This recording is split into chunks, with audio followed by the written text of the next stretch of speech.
പിതാവിനും പുത്രനും പരിശുദ്ധ റൂഹായ്ക്കും സ്തുതി, ആദ്യം മുതൽ എന്നും എന്നേക്കും തന്നെ. ആമീൻ. വിശുദ്ധ ലൂക്കോസിൻ്റെ സുവിശേഷം 2-ാം അധ്യായം 10-11 വാക്യങ്ങൾ. മാലാഖ അവരോട്, നിങ്ങൾ ഭയപ്പെടേണ്ട, സർവ്വലോകത്തിനും ഉണ്ടാകുവാനിരിക്കുന്ന മഹാസന്തോഷം നിങ്ങളെ അറിയിക്കുന്നു. യേശു എന്ന രക്ഷിതാവ് എന്ന ദാവീദിൻ്റെ പട്ടണത്തിൽ നിങ്ങൾക്കായി ജാതം ചെയ്തിരിക്കുന്നു. ദൂരെ ദൂരെ ദൂരെ മിന്നി തെന്നും താരങ്ങൾ കേൾക്കുന്നിതാ, ദൂരെ ദൂരെ വാനിൽ നിന്നും ഗീതങ്ങൾ. മഞ്ഞണിയുന്ന യേശുദിനം, മാനവരക്ഷകൻ പിറന്ന ദിനം. മഞ്ഞണിയുന്ന യേശുദിനം, മാനവരക്ഷകൻ പിറന്ന ദിനം. ഒന്നായി ഒന്നായി ചേർന്നിടാം, ആമോദത്തോടൊന്നായി പാടിടാം.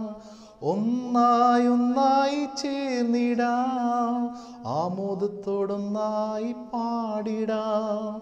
ദൂരെ ദൂരെ ദൂരെ മിന്നി തെന്നും താരങ്ങൾ കേൾക്കുന്നിതാ, ദൂരെ ദൂരെ വാനിൽ നിന്നും ഗീതങ്ങൾ. ലോകരക്ഷിതാവായ യേശു ക്രിസ്തുവിൻ്റെ തിരുജനനം ആഘോഷിക്കുവാനായിട്ട് ലോകം മുഴുവൻ ആനന്ദത്തോടെ ഒരുങ്ങുന്നു. കർത്താവായ യേശു മിശിഹ ബെത്ലഹേമിൽ ജാതം ചെയ്തതിൻ്റെ ഓർമ്മ നാം പുതുക്കുമ്പോൾ, ഓരോ ക്രിസ്മസും നമ്മുടെ ജീവിതത്തിന് നൽകുന്നതായ സന്ദേശങ്ങൾ അത് അനവധിയാകുന്നു, അതെപ്പോഴും ജീവനുള്ളതാകുന്നു. ക്രിസ്മസിനെ കുറിച്ച് ചിന്തിക്കുമ്പോൾ ഒത്തിരി പ്രതീകങ്ങൾ നമ്മുടെ മനസ്സിലേക്ക് കടന്നു വരാറുണ്ട്. പ്രത്യേകിച്ചും ക്രിസ്മസിനെ കുറിച്ച് ചിന്തിക്കുമ്പോൾ എൻ്റെ മനസ്സിലേക്ക് ആദ്യം കടന്നു വരുന്നത് ആലുവായിലെ ക്രിസ്മസ് ആഘോഷങ്ങളാണ്. ആലുവായിലെ ക്രിസ്മസ് ആഘോഷം തുടങ്ങുന്നത് 2-ാം ശനിയാഴ്ച YMCAയുടെ ആഭിമുഖ്യത്തിൽ നടന്നു വരുന്നതായ കരോൾ ഗാനസന്ധ്യയാണ്.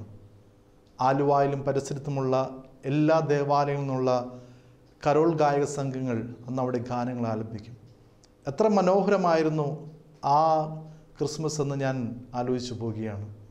പിന്നീട് മനസ്സിലേക്ക് വരുന്ന മറ്റൊരു പ്രതീകം ക്രിസ്മസ് ട്രീ ആണ്.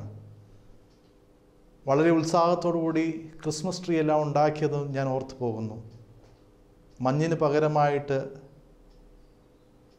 പഞ്ഞികൾ അവിടെ ഇവിടെയെല്ലാം കുട്ടികൾ ശേഖരിച്ച് വയ്ക്കാറുണ്ട്. പിൽക്കാലത്ത് പഠിക്കുവാനായിട്ട് യൂറോപ്പിൽ പോയപ്പോൾ യഥാർത്ഥമായിട്ട് ക്രിസ്മസ് ട്രീയിൽ മഞ്ഞ് വന്നിരിക്കുന്നത് കാണുവാൻ വളരെ മനോഹരമാണ്. മറ്റൊന്ന് ക്രിസ്മസ് നക്ഷത്രങ്ങളാണ്. വിവിധ തരങ്ങളായ നക്ഷത്രങ്ങൾ വീടിൻ്റെ പല ഭാഗങ്ങളിൽ തൂക്കുമ്പോൾ അത് കുഞ്ഞുങ്ങൾക്കും എല്ലാവർക്കും വളരെ ആനന്ദമാണ്. ഏറ്റവും അവസാനം പക്ഷേ ഏറ്റവും പ്രാധാന്യമേറിയത് കരോൾ ഗായക സംഘങ്ങൾ. പള്ളികളിൽ നിന്നെല്ലാം പുറപ്പെടുന്ന കരോൾ ഗായക സംഘങ്ങൾ അന്നത്തെ എൻ്റെ ചെറുപ്പകാലത്തെ വളരെ ആവേശമായിരുന്നു. എന്നാൽ ഇതിൽ നിന്ന് മനോഹരമായ ഒത്തിരി പ്രതീകങ്ങൾ ക്രിസ്മസിനെ കുറിച്ച് വിശുദ്ധ വേദപുസ്തകം കാണിച്ചിരുന്നുണ്ട്. പിതാവായ ജോസഫ്, മാതാവായ മറിയം, ആട്ടിടയന്മാർ, വിദ്വാൻമാർ, ഇവരെല്ലാം ക്രിസ്മസിൻ്റെ മനോഹരമായ പ്രതീകങ്ങളാവുന്നു. ഈ പ്രതീകങ്ങൾ ക്രിസ്മസിൻ്റെ സന്തോഷത്തിൻ്റെ മിഴിവാർന്ന സന്ദേശം നൽകാറുണ്ട്. ആ സന്ദേശങ്ങളാണ് ലോകം മുഴുവൻ നൽകുന്ന മഹാസന്തോഷത്തിനായി മാറ്റുകൂട്ടുന്നത്. വായിച്ചിടതായ വിശുദ്ധ വേദഭാഗം വിശുദ്ധ ലൂക്കോസിൻ്റെ സുവിശേഷം 2-ാം അധ്യായം 10-11 വാക്യങ്ങളത്രേ. മാലാഖ അട്ടിടയന്മാരോട്, നിങ്ങൾ ഭയപ്പെടേണ്ട, ലോകരക്ഷിതാവായ യേശു മിശിഹ എന്ന ദാവീദിൻ്റെ പട്ടണത്തിൽ നിങ്ങൾക്കായി ജനിച്ചിരിക്കുന്നു. ആ മഹാസന്തോഷമത്രേ അറിയിക്കുവാൻ ഇവിടെ എത്തിയിരിക്കുന്നെന്ന് മാലാഖ അവരോട് കൽപ്പിക്കുന്നു. അനുഗ്രഹിക്കപ്പെട്ടവരെ, കർത്താവായ യേശു ക്രിസ്തു എന്ന മഹാസന്തോഷം ഈ ലോകത്തിന് മുഴുവൻ നൽകപ്പെട്ടിരിക്കുന്നു. ആദ്യമായിട്ട് ഈ മഹാസന്തോഷത്തെ അനുഭവിച്ചറിഞ്ഞത് പിതാവായ ജോസഫും മാതാവായ മറിയയുമാകുന്നു. വിശുദ്ധ വേദപുസ്തകം വിശുദ്ധ മത്തായിയുടെ സുവിശേഷം 1-ാം അധ്യായത്തിൽ പിതാവായ ജോസഫിനെ നീതിമാൻ എന്ന് അവിടെ രേഖപ്പെടുത്തിയിരിക്കുന്നു. നീതിമാനായ ജോസഫ് സ്വപ്നത്തിൽ മാലാഖ പ്രത്യക്ഷപ്പെട്ട് അവനോട് പറഞ്ഞു, നിനക്കായി വിവാഹം നിശ്ചയിക്കുന്ന മറിയത്തെ ഉപേക്ഷിക്കരുത്, എന്നാൽ അവളിൽ പരിശുദ്ധ റൂഹ ആവസിച്ചിരിക്കുന്നു. അവൻ നീതിമാനായതുകൊണ്ട് മറിയമിനെ ഉപേക്ഷിച്ചില്ല, തന്നോട് ചേർത്തു. മാതാവായ മറിയാമാകട്ടെ ദൈവസന്നിധിയിൽ പ്രാർത്ഥിച്ചുകൊണ്ടിരുന്നപ്പോൾ സുവാർത്തദൂതനായ ഗബ്രിയേൽ മാലാഖ പ്രത്യക്ഷപ്പെട്ടു എന്ന് സുറിയാനി സഭ വിശ്വസിക്കുന്നു. വിശുദ്ധ ലൂക്കോസിൻ്റെ സുവിശേഷം 1-ാം അധ്യായം 30 മുതലുള്ള വാക്യങ്ങൾ ആ വലിയ സംഭവത്തെ ചൂണ്ടിക്കാണിക്കുന്നുണ്ട്. മാലാഖ മറിയാമിനോട് പറഞ്ഞു, നീ ഗർഭം ധരിച്ചൊരു പുത്രനെ പ്രസവിക്കും, അവന് യേശു എന്ന് പേർ വിളിക്കണം. മറിയാം ഭയചകിതയായി. മോശിക ന്യായപ്രമാണം അനുസരിച്ച്, ഇസ്രായേൽ പാരമ്പര്യമനുസരിച്ച് ഒരു കന്യക ഗർഭം ധരിച്ചാൽ അവളെ കല്ലെറിഞ്ഞ് കൊല്ലണമെന്നാണ് നിയമം. അങ്ങനെയെങ്കിൽ തൻ്റെ മുന്നിൽ ഈ സുവാർത്ത ഒരു മരണവാർത്തയായി മാറുമെന്നുള്ള ഭയം അവളിൽ നിഴലിച്ചു. മറിയാം ചോദിക്കുന്നുണ്ട്, ഞാൻ പുരുഷനെ അറിഞ്ഞിട്ടില്ലാതിരിക്കെ ഇതെങ്ങനെ സംഭവിക്കും? സുവാർത്തദൂതനായ ഗബ്രിയേൽ മാലാഖ മറിയാമിനെ ധൈര്യപ്പെടുത്തി. വിശുദ്ധ ലൂക്കോസിൻ്റെ സുവിശേഷം 1-ാം അധ്യായം 35-ാം വാക്യം, പരിശുദ്ധാത്മാവ് നിൻ്റെ മേൽ വരും, അത്യുന്നതൻ്റെ ശക്തി നിന്നിൽ ആവസിക്കും. യഹോവയായ ദൈവം നിന്നെ വലിയ കൃപയ്ക്കായിട്ട് തിരഞ്ഞെടുക്കുമ്പോൾ ദൈവം കൂടെ ഇരുന്ന് നിന്നെ വഴി നടത്തുമെന്ന് ഗബ്രിയേൽ മാലാഖ മറിയാമിനെ ധൈര്യപ്പെടുത്തുന്നു. മറിയാം ദൈവസന്നിധിയിൽ വിനയത്തോടെ പ്രകാരം ഉടമ്പടി ചെയ്യുകയാണ്. വിശുദ്ധ ലൂക്കോസിൻ്റെ സുവിശേഷം 1-ാം അധ്യായം 38-ാം വാക്യം, ഇതാ ഞാൻ കർത്താവിൻ്റെ ദാസി, അവിടുത്തെ ഹിതപ്രകാരം ഭവിക്കട്ടെ. ദൈവത്തിൻ്റെ തിരുമുമ്പിൽ അവിടുത്തെ ഇഷ്ടം നിറവേറ്റുവാൻ തക്കവണ്ണം തന്നെ തന്നെ സമർപ്പിച്ച മറിയാമാണ് കർത്താവായ യേശു ക്രിസ്തു എന്ന വലിയ സന്തോഷത്തെ അനുഭവിക്കുന്നത്.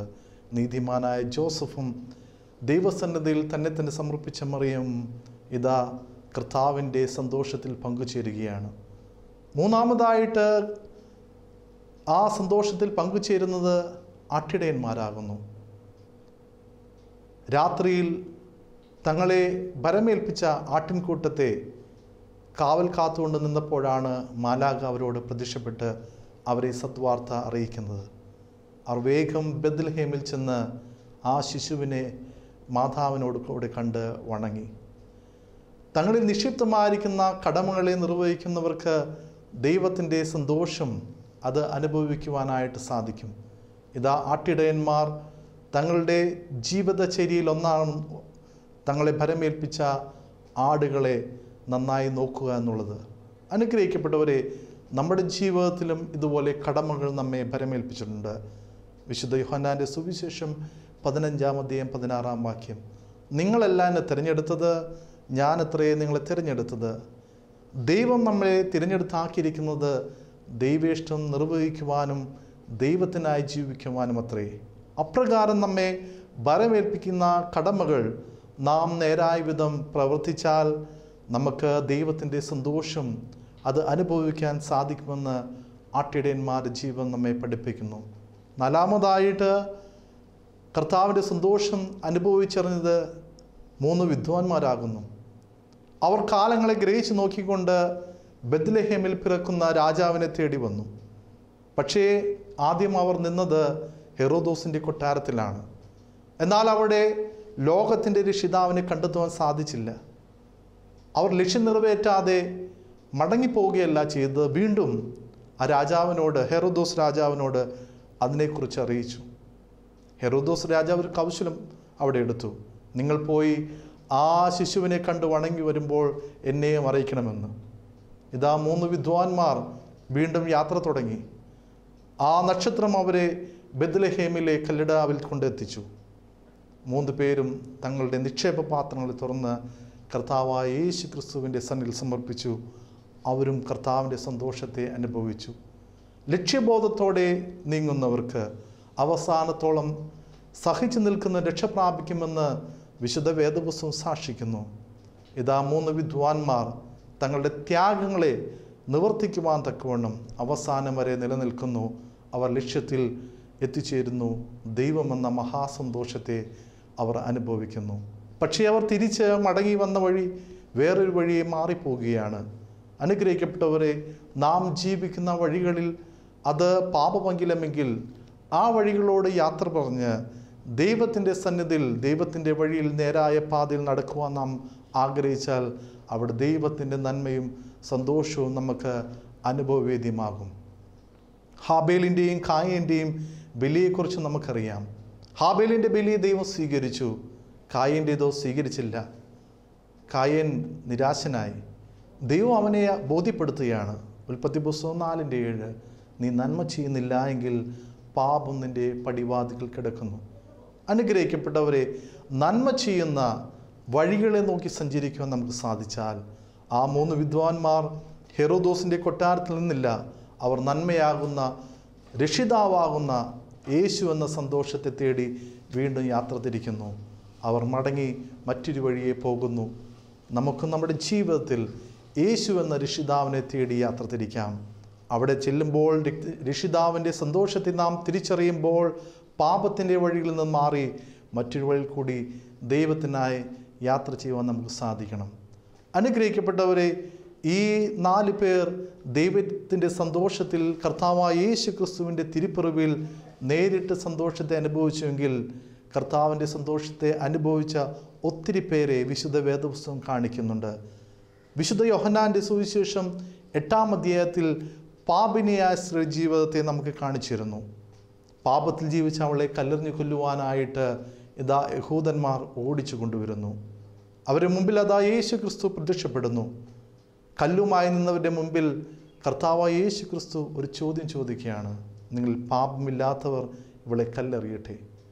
എല്ലാവരും കല്ലുകൾ കൈകളിൽ നിന്ന് ഊർന്നുപോയി. കർത്താവായ യേശു ക്രിസ്തു അവളോട് ചോദിച്ചു, ആരും നിന്നെ കല്ലെറിഞ്ഞില്ലല്ലോ, ഞാനും വിധിക്കുന്നില്ല, പക്ഷേ മേലാൽ പാപം ചെയ്യരുത്. എത്രമാത്രം സന്തോഷത്തോടു കൂടിയാണ് ആ പാപിനെ ആ സ്ത്രീ മടങ്ങിപ്പോയിരിക്കുക. ദൈവത്തെ അന്വേഷിച്ച് വന്നവളല്ല, പക്ഷേ ദൈവം ഇതാ അന്വേഷിച്ച് ആ പാപിനിയായ സ്ത്രീയുടെ അടുക്കിലേക്ക് കടന്നു ചെല്ലുന്നു, അവളെ സന്തോഷം കൊണ്ട് നിറയ്ക്കുന്നു.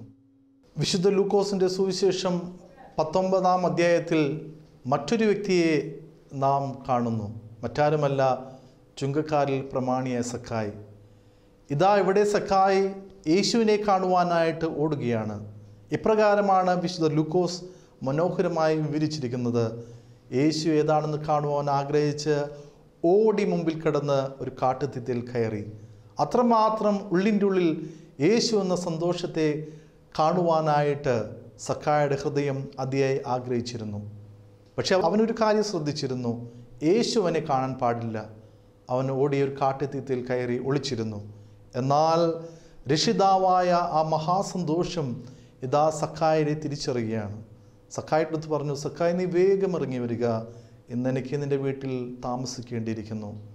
ഇതാ യേശു എന്ന മഹാസന്തോഷത്തെ കാണുവാൻ ആഗ്രഹിച്ച സക്കായുടെ മുന്നിലേക്ക് ആ സന്തോഷം കടന്നു വരികയാണ്.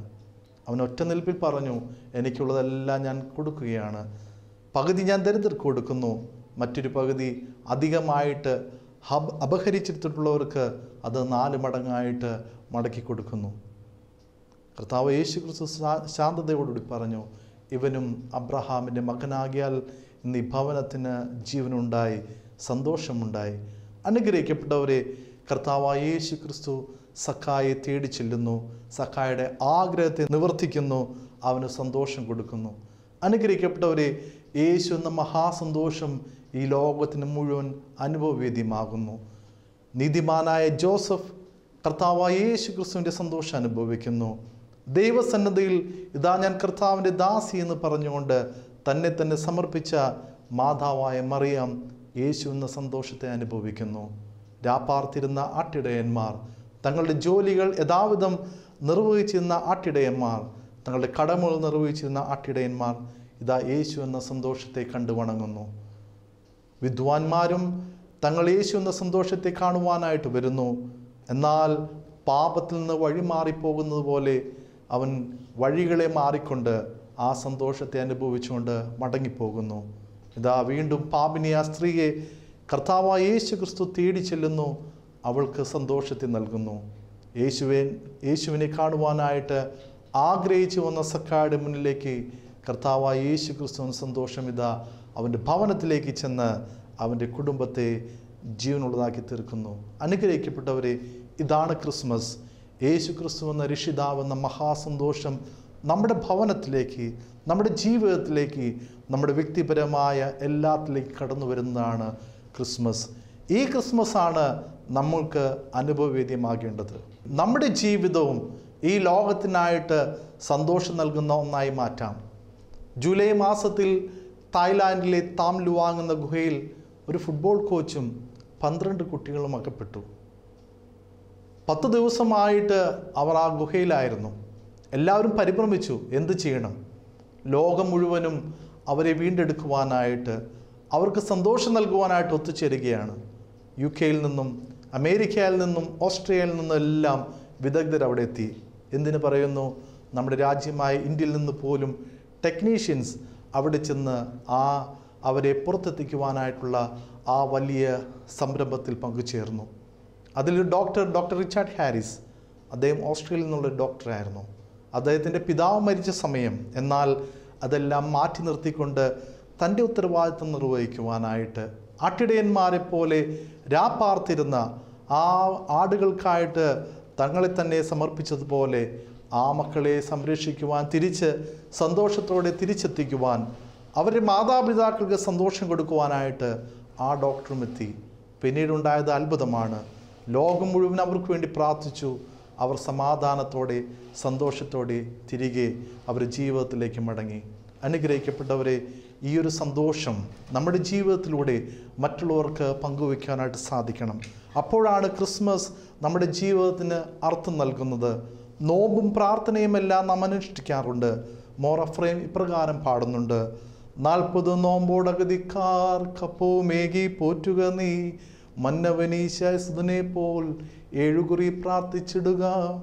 40 ദിവസം നോമ്പ് നോക്കണം, 7 നേരം പ്രാർത്ഥിക്കണം. തീർന്നില്ല, അഗതികൾക്കായിട്ട് അപ്പത്തെ നൽകണം, അവരെ കരുതണം, അവരെ സന്തോഷിപ്പിക്കണം.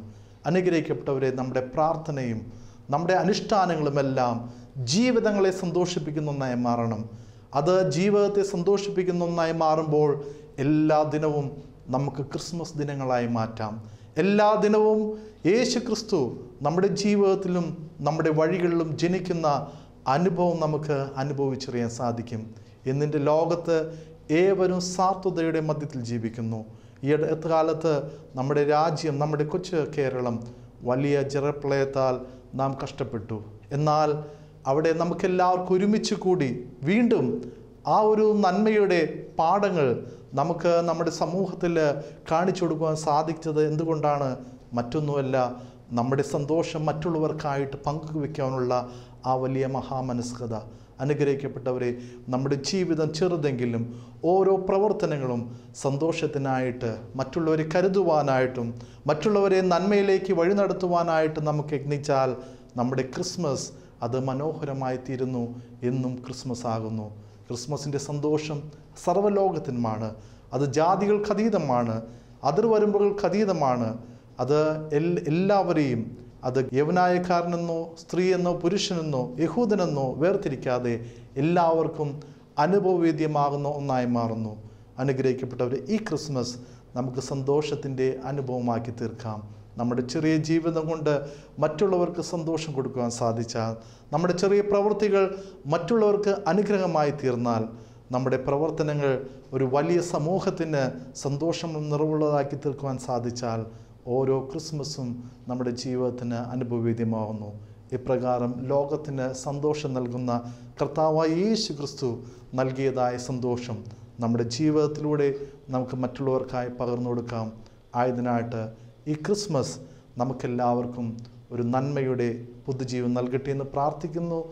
ശാലോം ടെലിവിഷൻ്റെ എല്ലാ പ്രേക്ഷകർക്കും, പ്രത്യേകിച്ച് തിരുവചനങ്ങൾ ശ്രവിക്കുന്ന എല്ലാവർക്കും സ്വർഗത്തിലെ ദൈവം എല്ലാവിധ അനുഗ്രഹങ്ങളും നൽകട്ടെ എന്ന് പ്രാർത്ഥിച്ചുകൊണ്ട് ഏവർക്കും ക്രിസ്മസിൻ്റെയും പുതുവത്സരത്തിൻ്റെയും നല്ല ആശംസകൾ നേർന്നുകൊണ്ട് നിർത്തുന്നു.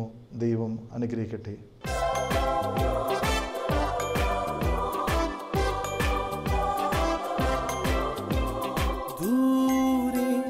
ദൂരെ ദൂരെ മിന്നിത്തെന്നും താരങ്ങൾ കേൾക്കുന്നിതാ, ദൂരെ ദൂരെ വാനിൽ നിന്നും ഗീതങ്ങൾ. മഞ്ഞണിയുന്ന രക്ഷകൻ പിറന്ന ദിനം, മഞ്ഞണിയുന്ന ഈ സുദിനം, മാനവരക്ഷകൻ പിറന്ന ദിനം. ഒന്നായി ഒന്നായി ചേർന്നിടാം, ആമോദത്തോടൊന്നായി പാടിടാം. ഒന്നായി ഒന്നായി ചേർന്നിടാം, ആമോദത്തോടൊന്നായി